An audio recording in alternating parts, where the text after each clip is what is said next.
Mesdames et messieurs, bonjour et merci de votre fidélité à cette émission, l'invité de l'intégration. Nous recevons sur ce plateau Khalidou Thiaw, qui est le directeur de la prévision et des études économiques à la commission de l'UEMOA. Bonjour Khalidou. Bonjour monsieur le directeur, bonjour, merci de me recevoir dans votre émission. Avec vous, nous allons parler des objectifs de développement durable.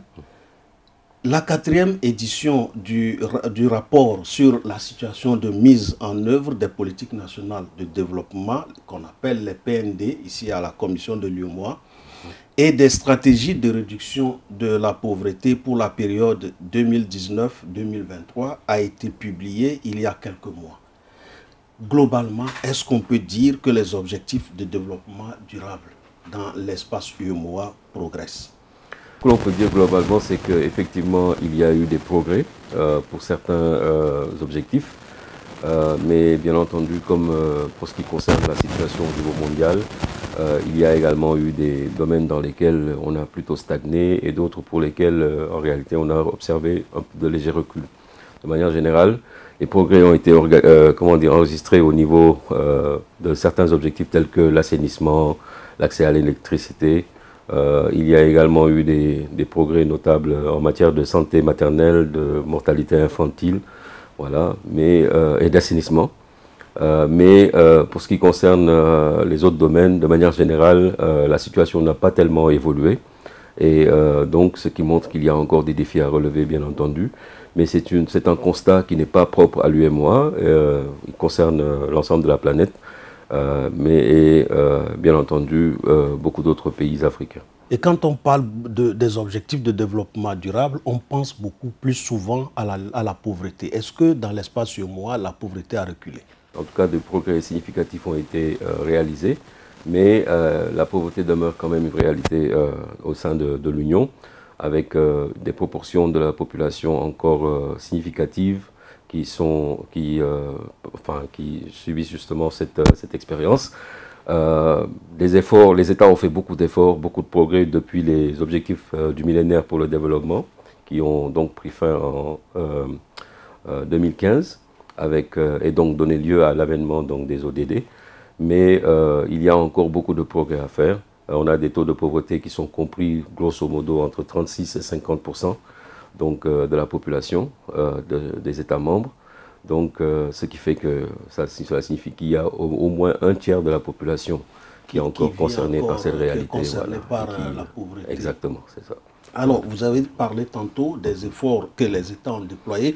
On sait que depuis la survenue de la pandémie du Covid-19 en 2020, la zone UEMOA a traversé une succession de crises avec un fort impact sur les finances publiques des États.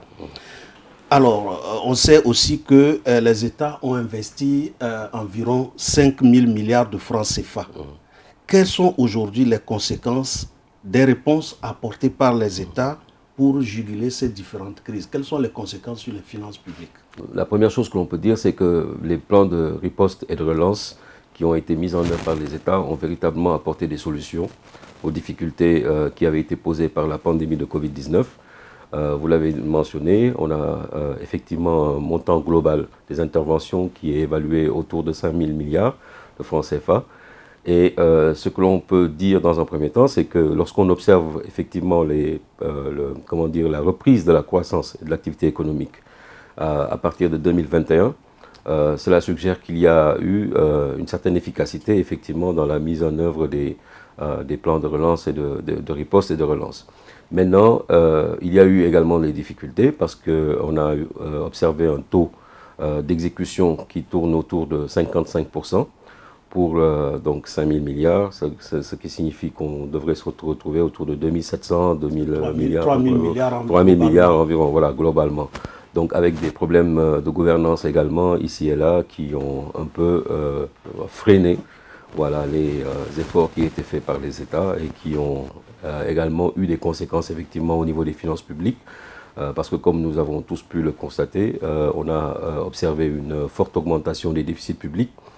Cela s'est traduit également par une accumulation plus rapide de la dette, avec donc tous les problèmes que cela peut comporter, bien entendu. Nous sommes tous au courant de ces débats autour de la soutenabilité des finances publiques des difficultés liées à l'endettement, surtout le continent d'ailleurs.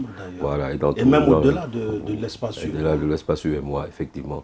Parce que tous les pays en développement, déjà contraints à des, comment dire, à des situations de mobilisation de ressources souvent difficiles, ont dû effectivement se lancer dans des processus d'endettement pour pouvoir faire face à la pandémie.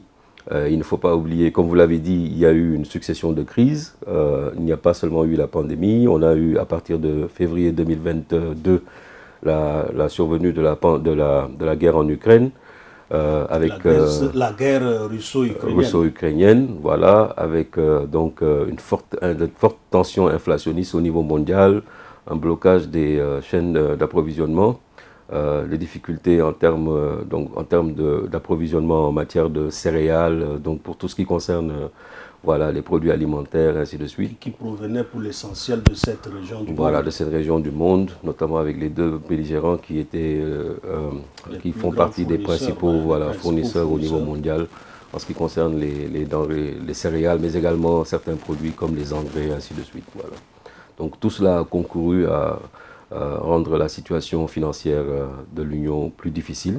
Mais malgré cela, les perspectives de croissance sont très vite, les performances de croissance ont très vite repris le sentier qu'on avait connu sur la période 2015-2019, où le taux de croissance en moyenne s'est établi autour de 5,7%. Et là, on est légèrement même au-dessus, avec des perspectives pour 2025 qui devrait confirmer cela d'ailleurs avec un taux de croissance autour de 6%. Disons. Voilà, c'est ça, exactement. Les pays de l'UEMOA continuent de faire face à des défis, vous l'avez dit, et dont les difficultés, parmi ces défis, on peut citer les difficultés de mobilisation des ressources. Dans un tel contexte, est-ce qu'aujourd'hui, l'on peut vraiment envisager l'atteinte des objectifs de développement durable de l'Union à l'horizon 2030, comme par exemple notre plan stratégique fixe l'horizon 2030. Comme je le disais, hein, c'est-à-dire que des domaines dans lesquels il y a assurément des progrès qui donnent, qui donnent des espoirs. Des espoirs pour l'atteinte, en tout cas, enfin, un rapprochement vers les cibles qui avaient été définies par les États. Pour l'atteinte de tous les objectifs, ce sera difficilement le cas. Je crois que même la conférence africaine qui s'est tenue sur la question justement là en 2023, si je me trompe, et en 2024 d'ailleurs, a confirmé qu'il y avait encore de la marge par rapport à l'atteinte des objectifs, mais les États ont repris un peu la dynamique en ce qui concerne donc la poursuite des ODD dans le cadre de la mise en œuvre des plans nationaux de développement. Et tous les États, dans leurs plans nationaux de développement, insistent bien entendu sur les questions liées à la réduction de la pauvreté, à l'amélioration des infrastructures, à l'augmentation des investissements, en associant notamment le secteur privé pour renforcer le dynamisme de l'économie et également assurer une redistribution de la croissance qui favorise l'inclusion. Donc en associant le plus grand nombre à l'amélioration du revenu par tête, disons, et donc à la redistribution de la croissance. Et aujourd'hui, dans la situation actuelle au sein des pays de l'UEMOA, quels sont les objectifs encore loin à atteindre? Il faut rappeler peut-être déjà une chose, c'est que les objectifs de développement durable sont organisés de manière générale dans le cadre de l'agenda 2030 des Nations Unies autour de 3 grands piliers, à savoir premièrement la planète, deuxièmement la population et troisièmement la prospérité. Voilà. Donc et donc la question du développement durable se trouve à la confluence de ces trois dimensions. De ces 3 piliers. Voilà, de ces 3 piliers-là. Et de ce point de vue-là, comme je le disais, pour tout ce qui concerne le premier pilier, notamment en matière d'eau, d'accès à l'eau, d'assainissement, en matière de, disons, de santé, voilà, de santé de maternelle, infantile, etc. Il y a eu vraiment beaucoup de progrès qui ont été enregistrés. Si on considère également le deuxième pilier le troisième pilier relatif à la prospérité, comme je le disais, pour ce qui concerne la croissance économique, on a quand même fait des progrès notables. Il y a des efforts également en matière de pauvreté, ce qui fait qu'il y a des progrès, mais qui sont peut-être trop lents. Pour ce qui concerne l'ODD 8 notamment, avec justement la croissance qui porte sur la croissance durable et l'emploi décent, il y a des perspectives qui peuvent être plutôt favorables, mais Comme on l'a dit, il y a des difficultés qui sont liées notamment à la taille de nos économies, au manque de diversification et au fait qu'il y a encore beaucoup d'efforts à faire pour pouvoir atteindre une certaine transformation structurelle qui permette d'absorber un maximum de la population active, au niveau de l'industrie et passer éventuellement à à des situations d'emploi qui permettent de réduire significativement la pauvreté. Ça, c'est peut-être un des plus gros défis qu'on a au niveau de l'Union, même s'il y a eu des efforts qui ont été faits de ce point de vue-là. C'est des progrès. En matière d'électrification, on a eu des résultats très satisfaisants, mais il y a encore de la marge, bien entendu, du chemin à faire, notamment en ce qui concerne l'électrification rurale, même si d'énormes efforts ont été faits par les États de ce point de vue-là. Il y a également la question de l'environnement qui devient de plus en plus préoccupante et qui est au cœur véritablement des objectifs de développement durable, parce que c'est une dimension à laquelle une importance capitale est accordée dans le cadre de l'agenda 2030. Et bien entendu, il y a encore des difficultés parce que, comme on le sait, par exemple pour l'UEMOA, qui est une zone qui dispose d'une très longue côte, voilà, donc 5 pays ayant accès à la mer, voilà, et avec des problématiques qui sont liées justement à la pérennité même de certaines villes, ainsi de suite, compte tenu des phénomènes d'inondation, d'érosion côtière, etc. Bon, bien entendu, il y a des programmes également au niveau de la Commission qui permettent de suivre un peu ce qui se fait de ce point de vue-là, avec des actions concrètes qui contribuent à améliorer la situation.